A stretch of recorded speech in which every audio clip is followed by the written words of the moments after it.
너무나 감사드리고, 그리고 또 우리가 오늘 하루를 살 수 있도록, 우리가 열심히 살 수 있도록 우리에게 힘을 주시고, 그리고 또한 오늘은 하나님이 얼마나 대단하시고 이 작은 저를 어떻게 이끄셨는지에 대한 얘기를 하려고 합니다.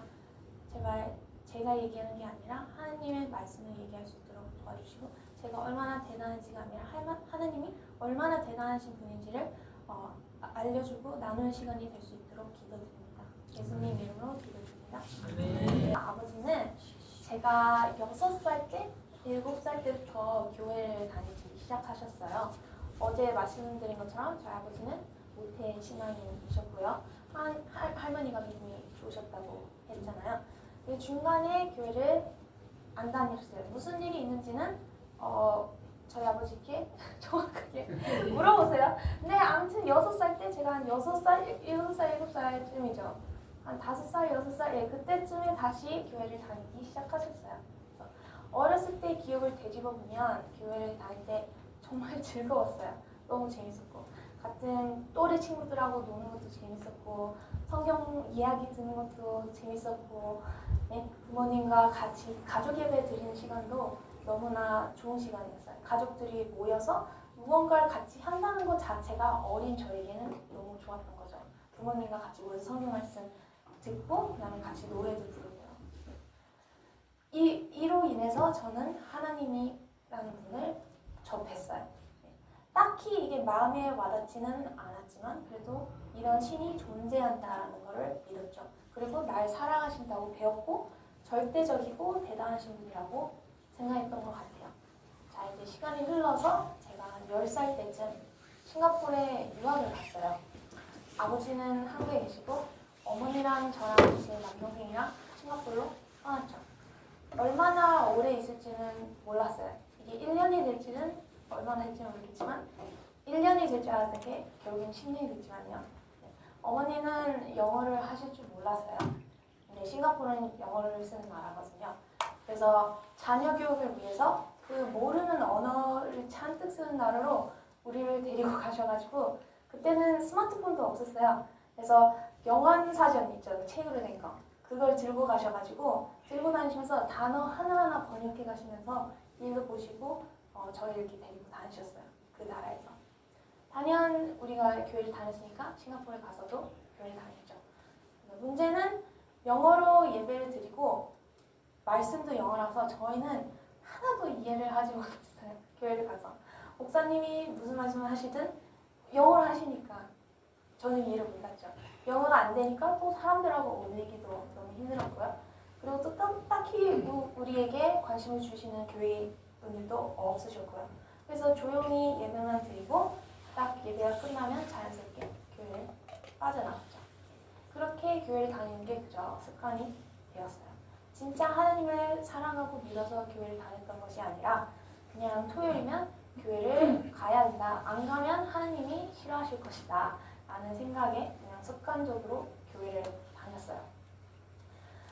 목사님이 설교하실 때는 영어로 하시니까 못 알아듣잖아요. 그래서 그 시간이 또 뒤로 가잖아요. 그래서 저는 그때 소설책을 들고 갔어요. 소설책을 들고 가서 목사님 말씀하실 때 소설책이 있어요. 그 판타지 소설책, 해리포터 아시죠? 교회 설교 말씀하실 때 해리포터를 읽었어요. 네.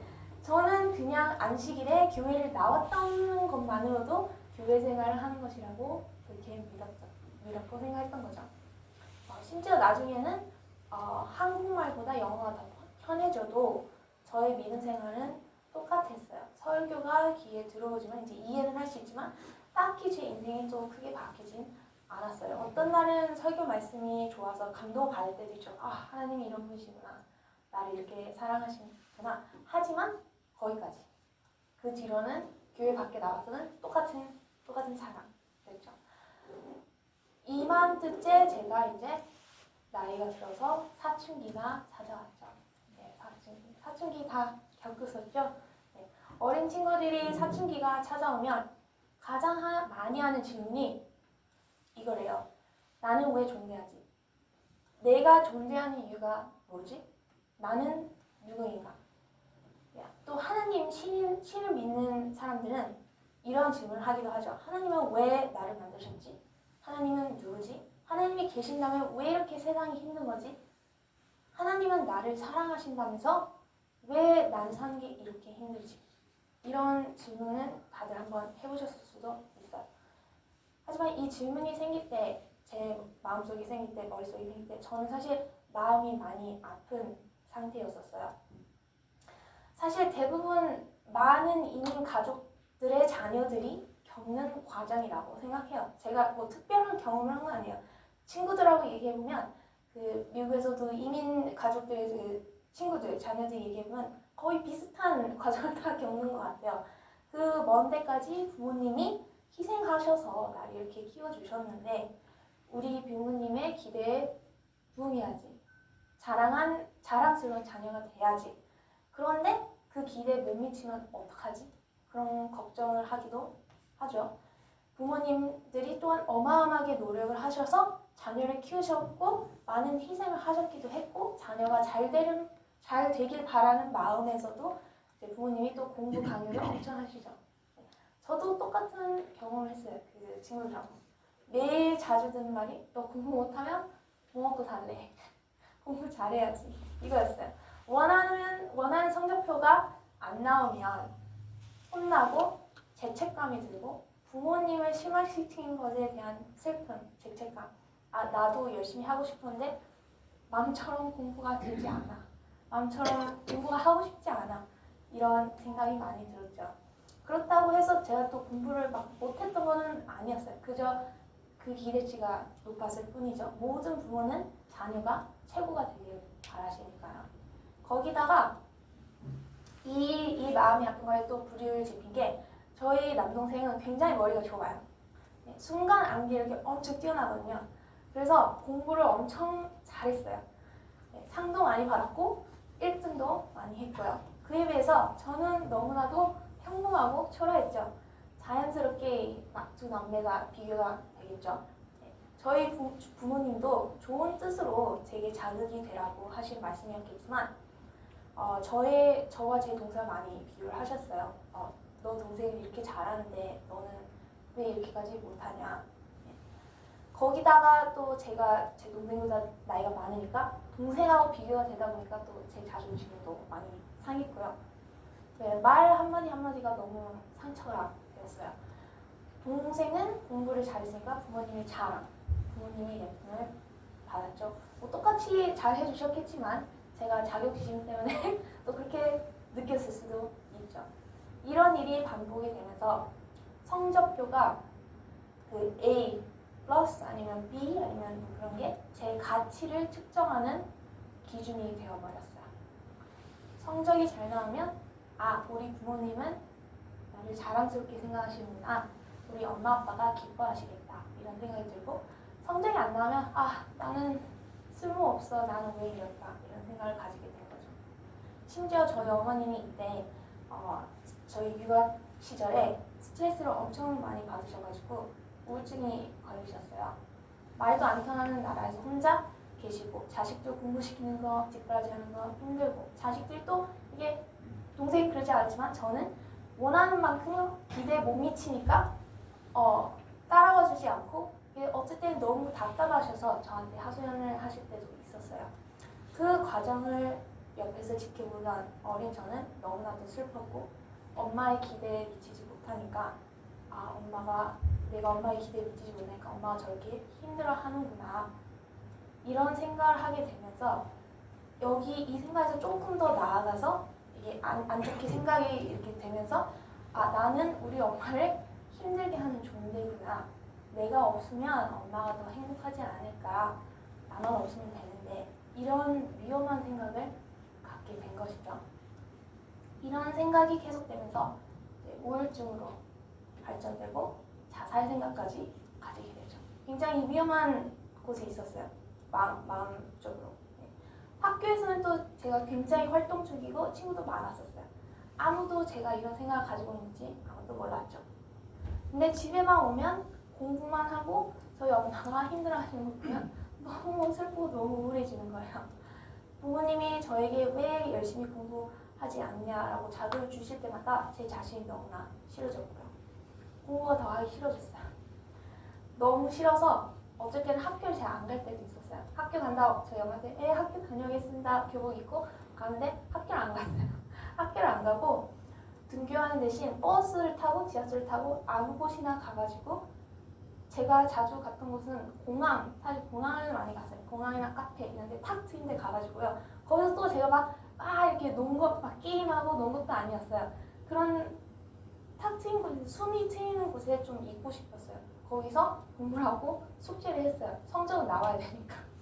그래서 어찌어찌 해서 이렇게 고등학교 졸업까지 했어요. 수능 성적은 원할 만큼 잘 나오지 않았지만요. 그렇지만 최고는 아니지만 한 중간 이상 정도만큼은 했어요.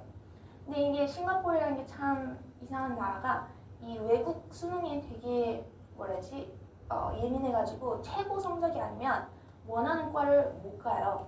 네. 아마 나라가 작아가지고 대학교가 몇 개 없어서 그럴 거예요. 나라에서 알아주는 대학이 딱 3개밖에 없었거든요. 한국으로 치면 나라에 뭐 서울대, 고대, 연대밖에 없는 거죠. 너무나 들어가기 힘든 학교들. 그렇죠? 그래서 저는 싱가포르에 있는 대학들이 아니라 미국에 있는 대학들을 알아보기 시작했어요.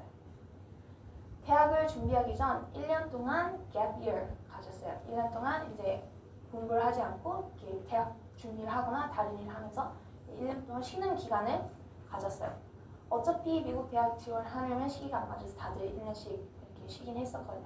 근데 지금 생각해보면 이게 또 신기한 게 이게 또한 하나님의 뜻이었던 것 같아요. 제가 어중간하게 공부를 했던 것이. 왜냐면 미국 대학에 지원했던 것, 이 1년 쉬는 기간이 제 인생의 전환점이에요. 1년을 쉬면서 돈을 벌고 싶었어요. 용돈을 모으고 싶었어요. 그래서 여러 알바 자리를 알아봤죠. 그중 제가 다니는 교회 목사님이 교회 비서 자리가 비었다고 하셨어요. 그래서 와서 일을 해라 라고 이렇게 제안을 하셨어요. 딱히 제가 교회가 좋아서가 아니고 그 비서 일이 비교적으로 쉬워 보이기도 했고 그 다음에 알바를 꽤 괜찮게 주셔서 그 제안을 받아들였어요. 비서 일을 하면서 목사님 사무실이 여기 있으면 비서 자리가 여기 있었거든요. 그래서 사무실 앞에 앉아서 여러 업무를 했어요. 그러니까 자연스럽게 목사님을 이렇게 찾아오시는 손님들도 이렇게 마주보게 되죠. 근데 매주 찾아오시는 언니 오빠들이 있었어요.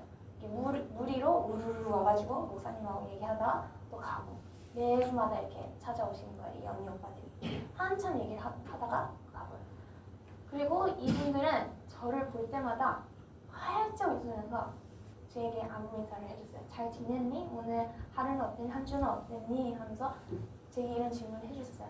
이제 제 마음속으로는 이 언니 오빠들은 좋은 사람들이다 라고 이런 생각에 인식을 했죠. 어느 날 이 중에 한 언니분이 저한테 물어봤어요. 우리가 목사님을 매주 이렇게 만나는 이유는 청년들을 위한 프로그램을 만드는 중이었어. 다음 주에 이 프로그램을 하는데 너도 같이 참여를 할래? 물어보시는 거예요. 근데 그 프로그램을 한 날이 제가 친구랑 놀기로 한 날이었어요. 같이 이렇게 만나서 놀기로 한 날이었는데 그래서 저는 죄송해요. 저 그날 바빠요. 라고 이렇게 말씀을 드렸죠. 근데 집에 가서 뭔가 자꾸 마음이 걸리는 거예요. 이 착하고 이 따뜻한 언니가 나한테 처음으로 부탁을 했는데 거절한 게 너무 마음이 걸린 거예요. 항상 저를 볼 때마다 환하게 웃어주시는 언니였는데요.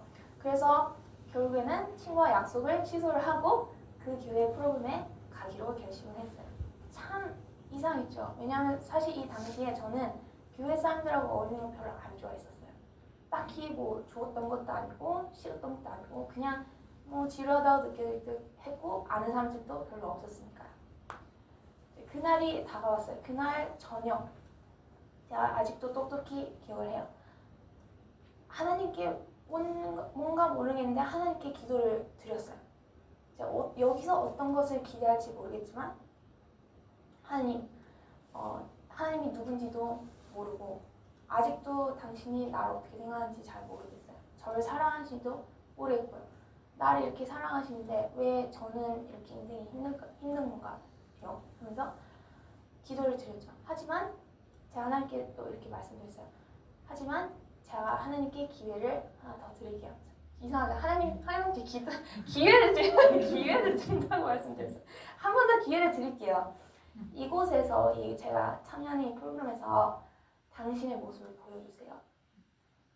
제가 드린 마지막 기회예요. 만약에 제가 이곳에서 하나님을 보지 못한다면 저는 영영 교회를 다니지 않을 거예요. 교회를 다니는 이유를 모르겠거든요. 이 기도를 그날 저녁에 드렸어요. 그리고 그곳에 버스를 타고 가면서도 또 그 생각을 하면서 하나님께 말씀드렸죠. 아, 저 마지막이에요. 이거 아니면 저 진짜 교회 안 갈 거예요. 또 말씀드렸어요. 일단 그곳에 도착했을 때 너무 뻘쭘했어요. 교회 아는 사람이 없었으니까요. 둘러보니 다른 청년들을 만나서 안녕 인사를 하면서 서로 어울리는데 저는 약간 이 사람들 모르는데 하면서 이렇게 뻘쭘하게 서 있었어요. 그런데 저 멀리서 익숙한 얼굴이 보이는 거예요. 9년 전 제가 그때 처음 싱가포르에 왔었을 때 아주 친했던 교회 친구를 만났어요. 처음 싱가포르에 왔을 때 만났던 친구예요. 그 친구가 다른 곳으로 이사를 가면서 못 보게 되었지만 그 친구를 거기서 만나면서 되게 좀 마음이 편해졌어요. 그래서 나도 아는 사람이 있구나. 이제 자리를 잡으면서 프로그램이 시작이 됐어요. 목사님이 말씀을 시작을 하셨죠.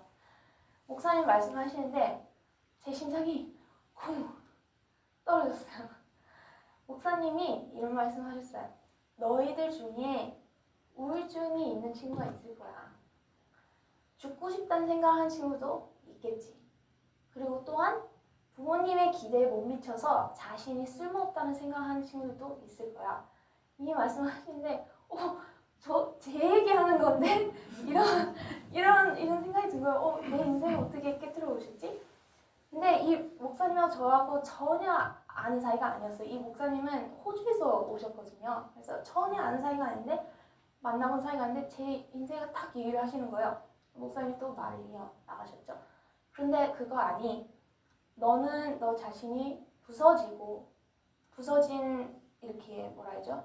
vessel, pot, 그릇, 부서진 그릇처럼 생각하겠지만 아무 쓰잘데기 없고 아무 쓸모 없다고 생각할지라도 하나님은 그렇게 생각 안 하셔.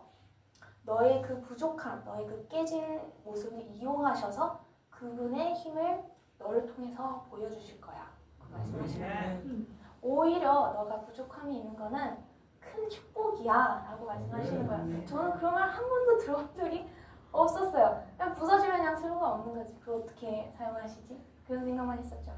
이 말씀 들으니 머리를 한 대 크게 맞은 느낌이었어요. 한 번도 들어보지 못한 말씀이었기 때문이에요. 제가 뭘 잘못하면 뭘 잘못하거나 제대로 행동하지 않으면 하나님이 그저 실망하실 거라는 생각만 했지. 이 쓸모없는 저를 보듬어 주시고 심지어 하나님의 사업에 사용하실 거라는 생각 전혀 하지 못했었어요. 이 말씀의 핵심은 여기 고린도후서 12장 9절부터 10절의 말씀이었어요. 같이 읽어보겠습니다. 그러나 주님께서는 내 은혜가 너에게 충분하다. 내 능력은 약한 데서 그러므로 나의 약한 것으로 기쁜 마음으로 자랑하여 그리스도의 능력이 나에게 머물러 있도록 하겠습니다. 그래서 나는 그리스도를 위해서 지치고 모욕을 당하고 가난하며 핍박과 두려움을 받는 것을 기뻐하고 있습니다. 이것은 내가 약할 때 강해지기 때문입니다. 저는 평생 살면서 부모님의 기대에 응하지 못하고 제가 쓸모없고 가치가 없는 사람이라고 생각을 했었어요. 부모님의 실망, 부모님을 힘들게 하는 존재로 그게 제 가치였지. 누군가 저에게 너는 쓸모있고 너의 그 부족함이 필요해 라고 그런 말을 한 번도 들어보지 못했던 거죠. 사실 나는 사랑받는 존재였구나. 그걸 깨달은 거예요. 그 시점을 아주 머리가 하얘지고 눈물이 왈칵 나는 거예요. 이게 하나님이시구나. 이런 나를 사랑하시는 게 하나님이시구나. 나의 약함도 쓸모로 있게 만드는 그런 분이시구나. 이거를 깨달았죠. 그 후로 이분이 너무 궁금해지는 거예요. 이 하나님이 도대체 누군지. 내가 알던 하나님과는 좀 다른 것 같아. 어떤 분이실까? 그래서 목사님께 성경 공부를 요청을 했어요. 성경 공부를 하고 싶다고 했죠. 그래서 그 남은 gap year 1년 동안 성경 공부를 하고 그 다음에 침례를 받았어요. 근데 정말 신기하게도 그 과정에서 우울증이 싹 사라졌어요. 저의 노력에 인해서 사랑받음이 정해진 게 아니기 때문에 그냥 내 존재 자체로 제가 하나님의 자녀이니까 그게 내 가치이니까 너무나도 행복했어요. 아직도 기억나요. 성경 공부 끝나고 나면 막 이렇게 집에 갔어요. 너무 기뻐가지고. 그래서 만나는 사람들마다 저도 똑같이 하나님 웃으면서 안녕하세요 안녕하세요 이렇게 엄청 이렇게 웃음이 많아졌어요. 그래서 아무튼 침례를 받고 이제 1개월, 2개월 후에 미국으로 떠났어요. 대학교 가려고요. 이제 미국에서 혼자 생활하고 대학을 간다는 것 자체에 기대감이 이렇게 드는 것도 있었지만 저는 빨리 제가 이 공부한 것, 이 하나님을 알고 있는 것에 대한 것을 새로운 친구들 빨리 나눠주고 싶었어요. 성경 공부를 너무나 이렇게 하고 싶었던 거죠. 친구들과. 제가 배운 것들을 다 나눠주고 싶었어요. 친구야, 하나님은 너도 사랑하셔. 그 존재 자체를 너는 사랑을 받고 있어. 너는 하나님의 자녀이니까 이 기쁨의 메시지를 새로운 친구들과 나눠주고 싶었어요. 그리고 또한 하나님의 사명을 받고 이 학교를 가는 이유도 분명히 있다고 생각을 했어요. 우연이라는 것은 없잖아요. 모든 것엔 다 뜻이 있으니까요. 그래서 분명히 이 학교에서도, 이 새로운 학교에서도 하나님이 저에게 주신 역할이 있다고 생각을 했었어요. 이 학교에 가서 처음 사귀었던 친구가 천주교 친구였어요. 자연스럽게 이렇게 친해지고 속마음 얘기도 했었죠. 근데 그 얘기를 하는 도중에 그 친구가 이런 얘기를 했어요. 나는 천주교지만 하나님을 잘 몰라. 알고 싶은데 어떻게 알아야 하는 방법을 잘 몰라. 성경 공부가 하고 싶어. 그래서 이게 내 첫 번째 하나님이 주시는 임무구나 라고 생각했죠. 그래서 바로 성경 공부하는 날짜하고 시간을 딱 잡았어요. 딱 그 성경 공부하는 날짜 이제 제가 방에서 기다리고 있는데 아무리 기다려도 친구가 안 오는 거예요. 그래서 문자를 했죠. 너 어디 있어? 문자도 답이 없어요. 그래서 나중에 이제 늦게 친구가 문자가 오는 거예요. 이러이러한 이유로 내가 오늘 성경 공부 못 나온다. 여러 번 그게 반복이 됐어요. 날짜 잡았는데 또 안 나오고 또 무슨 다른 이유를 대가지고 또 안 나오고 그렇다 해서 이 친구를 제가 아예 안 어울린 건 아니었어요. 맨날 만나서 같이 밥 먹고 얘기를 했어요. 그냥 성경 공부 할 때만 안 나타나는 거예요, 이 친구가. 네. 그래서 이 문제가 생기니까 너무 답답해가지고 제가 그때 당시 교회 거기 필라델피아에서 교회를 다니신 분들께 물어봤죠. 그때 다녔던 교회가 필립 목사님 계신 교회였어요. 이제 막 전도사로 활동하시던 때였어요. 그래서 교회 분들이 그 얘기를 듣고 우리 같이 기도를 해보자. 하나님께 지혜를 받아서 우리가 한번 생각을 해보자 해서 같이 이렇게 모여가지고 기도를 했어요. 그 문제에 대해서. 하나님께 답을 알려달라고. 기도가 딱 끝난 후 어떤 분 한 분이 갑자기 나 갑자기 좋은 생각이 났어 이러시는 거예요. 다음 주에 우리가 추수감사절이잖아. 땡스기빙. 그래서 그때 너희 친구들 모여가지고 우리가 같이 저녁을 먹자 이렇게 말씀하시는 거예요. 근데 이 추수감사절이 며칠 후였어요. 그래서 준비할 시간이 너무 짧았어요. 근데 너무 고맙게도 이 교회 분들이 모두 다 모여가지고 빠르게 음식을 만들고 제가 있는 그 대학교 기숙사에 음식을 다 이렇게 운반을 해주셔가지고 제가 친구들을 초청해가지고 아주 좋은 추수감사절을 디너를 보냈어요. 그 과정을 통해서 제가 또 이제 새로운 친구들도 만나고 이런 관계 이렇게 하면서 그 친구들도 이제 친해지게 되었죠. 그래서 그 후로 매년 저희가 추수감사절 이게 사진들이에요. 추수감사절 때 그리고 또 설날 때도 이런 디너를 가져서 친구들을 초청했죠. 제가 처음에 하나님을 접할 때 누군가의 친절과 따뜻함으로 접했던 것처럼 이 친구들도 우리의 따뜻함을 통해서 하나님을 접할 수 있도록 이렇게 기도를 하고 이런 식으로 전도를 했었죠. 이 중 몇몇 친구들은 계속 만나서 저희와 같이 시간을 보내고 싶어 했어요. 그래서 금요일마다 저녁에 만나서 저희가 같이 시간을 보냈어요. 그중 그 만난 친구들 중에 사실 성경을 믿는 사람들은 저하고 필립 목사님밖에 없었어요. 그래서 성경 공부는 아니었고 이제 저희가 금요일날 만나가지고 인생의 여러 주제를 얘기를 했어요. 예를 들어 어떻게 우리가 이웃을 사랑할 수 있지? 이런 주제를 이야기하면 이제 돌아가면서 그 주제에 대해서 얘기를 하는 거예요. 근데 이제 저와 필립 전사님은 그리스도인이니까 그래서 저희는 성경을 통해서 그리스도인의 관점을 이제 얘기를 하고 나눠줄 수 있었죠. 그중 모임 하나가 이거예요. 나와서 이렇게 피크닉 하면서 맛있는 저 이렇게 먹고 모여가지고 얘기를 했었어요. 자, 이게 이런 모임이 1년 동안 유지가 되다가 문득 제가 그런 생각이 드는 거예요. 그리고 이때 당시에 필립 목사님 굉장히 되게 젊은 모습이죠. 이때 당시에 되게 바쁘셨어요, 교회에서. 그래서 못 오실 때도 많았어요. 저 혼자 이렇게 하는데 혼자 이게 전도 활동 하려다 보니까 좀 외로운 거예요. 같은 교회 친구가 있으면 얼마나 좋을까 그런 생각을 했어요. 그래서 제가 하나님께 기도를 드렸어요. 제발 같은 믿음을 가지고 있는 친구를 보내달라. 그래서 우리가 같이 믿음 생활하고 같이 성경 공부를 할 수 있도록 도와달라. 이렇게 기도를 드렸죠. 제가 그때 올게닉 케미스트리 한국말로 뭔지 모르겠는데 아무튼 화학 시간에 이제 교수님하고 만나서 이렇게 상담하는 시간을 가졌었는데 저 말고 그중 이제 다른 친구들도 거기 앉아 있었어요. 그래서 같이 이렇게 공부를 하고 있는데 그중 한 명 친구가 교수님한테 이런 말씀을 드리는 거예요. 교수님, 저는 금요일날 공부를 못해요. 금요일 저녁에 해가 지면 공부를 못해요. 그런 얘기를 하는 거예요. 딱 그 얘기를 들었을 때 이 친구는 유대인 아니면 제철 안식일 교인이다라고 생각했어요. 근데 그 친구는 흑인이었어요. 보통 유대인들 흑인이 굉장히 수가 적죠. 그래서 분명히 이 친구는 같은 안식일교회를 다니는 친구일 것이라고 확신하고 제가 그 친구한테 물어봤어요. 너 혹시 안식일교회 다니냐? 그러니까 그 친구가 맞아, 나 그 안식일교회 다녀 이러는 거예요. 근데 그 친구가 내가 다닐 수 있는 교회가 없어가지고 집에서 그냥 예배를 드리고 있었어. 아직 말을 하는 거예요. 그래서 너무 기뻤죠. 이렇게 친구를 만나게 되다니.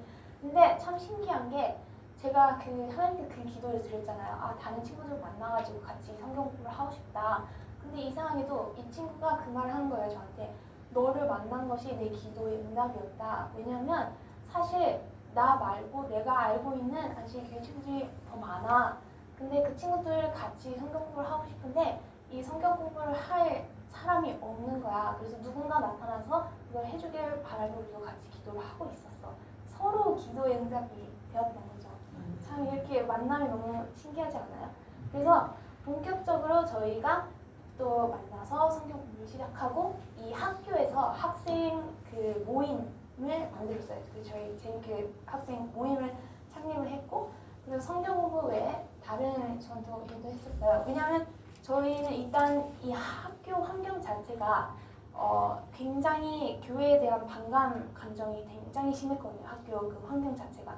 그래서 우리는 다른 사람들에게 우리 그리스도인은 예수님 믿는 사람들은 좋은 사람들이다. 우리는 너희들을 사랑하고 도우고 싶어라는 이미지를 심기 위해서 엄청나게 저희가 노력했어요. 그중 이제 이런 거 활동했죠. 이거는 우리가 교회에서 콘서트를 했을 때 이제 친구들 초청해서 이렇게 만나서 같이 이렇게 하고 또 이거는 저희가 이제 시험 시간에 이제 친구들 스트레스 받지 말라고 이게 카드 같은 거 만들어가지고 이제 나눠주고 이런 거를 했었어요. 그래서 이렇게 3년 동안 시간을 보냈었죠. 그 후 어느 날 제가 다큐를 하나 보게 되었어요. 안식일 교회 안에서 살아가는 성소수자들에 대한 다큐였어요. 간증이 다큐. 혹시 미국에 계신 분들 커밍아웃 미니스트리 혹시 아시나요? 몰라요. 네. 저희 교회 안에 있는 성소수자들을 위한 미니스트리 목회 모임이에요. 이 성소수자들이라는 것 자체가 참 저에게는 어려운 주제였어요. 당시 저희 학교 분위기는 성소수자들에 대해 엄청 환영하는 그런 분위기였거든요. 근데 저는 이제 그리스도인으로서 이 문제를 어떻게 다뤄야 할지 잘 몰랐어요. 왜냐하면 동성애는 분명히 성경에 죄라고 나와 있거든요.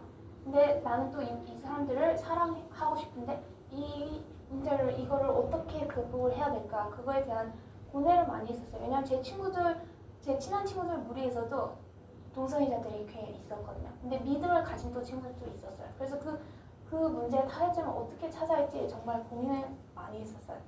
근데 이 다큐를 봄으로써 제가 그 문제를 해결할 수 있는, 다룰 수 있는 방법을 찾았어요. 나중에 한국말로 나와 있는지 모르겠는데 나중에 링크를 보내드릴게요. 진짜 너무 좋은 다큐예요. 그래서 그 다큐를 보고 거기에 나오신 분을 초청을 해서 학교로 꼭 모시고 싶다라는 그런 생각을 했어요.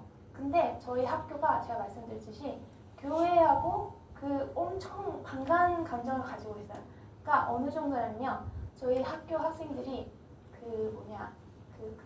그리스 아테나 알죠? 아테나 지혜의 신. 그게 우리 학교의 상징이거든요. 그 동상들이 학교에 몇 개 있어요. 근데 그 동상을 우상이라 생각하고 학생들이 거기다가 재물을 딱 바쳐요. 저희 성적 잘 나오게 내가 해야 그리고 거기 앞에서 애들이 기도를 하기도 하고요. 그리고 저희 학교도 트레디션 전통 중에 하나가 입학을 할 때 학생들이 검은 망토를 딱 입어요. 그다음에 저녁에 아주 이렇게 깜깜한 저녁에 모여가지고 되게 수상해 보이긴 해요. 검은 망토 이렇게 모여가지고 이렇게 막 걸어요. 그러면서 고대 그리스어로 막 뭐라고 말하면서 랜턴 같은 거 이렇게 들으면서 이렇게 중국에서 좀 이상한 이렇게 의식이긴 하죠. 근데 아무튼 그런 이상한 행동을 많이 하고, 제가 아는 친구들 중에서는 스스로 자기가 마녀라고 자칭을 하면서 막 그런 의술을 하고 막 그런 하는 친구들도 굉장히 있었어요. 그러니까 학교 분위기 자체가 그런 분위기였어요. 근데 그런 분위기에 그 다큐에 나온 사람을 학교로 데려오면 어떻게 되겠어요? 엄청 핍박을 받겠죠. 그래서 그거를 어떻게 해야 될지 모르겠었어요. 근데 그게 자꾸 마음에 그게 남아 있었던 거죠. 그래서 일단 기도를 하고 일단은 외면을 했어요. 외면을 하다가 한 몇 개월이 지났는데, 그때 당시에 저의 가장 친한 교회 친구가 대만으로 미션 트립을 갔었어요. 그래서 돌아오는 과정에서 샹하이에서 레이오버를 했었는데, 이렇게 미국으로 오기 전 샹하이에서 이렇게 잠깐 거쳐가는데 그 넓은 샹하이 공항에서 그분을 마주친 거예요. 그 다큐에 나오셨어요. 그래서 친구는 제가 그런 생각 가지고 있는 걸 알고 있었거든요. 그래서 그분을 보고 이거는 하나님이 만나게 해주신 거다라고 해가지고 그분 전화번호를 딱 따왔어요. 그래서 그 전화번호를 저한테 주는 거예요. 그래서 제가 하나님 왜 저에게 이런 시련을 주시는 건가요? 하면서 제가 너무 고통스러웠죠. 이분 모셔오면 저 분명히 친구들이 너무 싫어할 거라는 걸 너무 잘 알고 있었기 때문에 너무 힘들었어요. 자, 오늘의 얘기는 여기까지 하고 내일 또 하도록 하겠습니다. 감사합니다. 기도하겠습니다. 하늘에 계신 아버지, 말씀드렸던 것처럼 오늘도 우리에게 하루를 주셔서 너무나 감사합니다. 우리의 마음을 아시고 우리가 어떤 생각을 아시는 하나님, 우리 마음이 어떤 아픔이 있고 어떤 상처가 있을지라도 그거를 치유해 주시고, 우리의 부족함이 있을지라도 우리가 사도 바울이 말한 것처럼 정말 그 부족함에 기쁨을 느끼고 하느님이 나를 이렇게 사용해 주실 수 있구나 라는 그런 생각을 하면서 오히려 우리의 부족함을 자랑스럽게 얘기할 수 있도록 도와주세요. 하나님, 우리가 오늘 또 하루 살아가면서 어떻게 하나님이 우리를 쓰실 때에 대한 그런 생각을 할 수 있게 해주시고 우리 모두 좋은 하루를 보낼 수 있도록 도와주세요. 예수님 이름으로 기도드립니다. 아멘.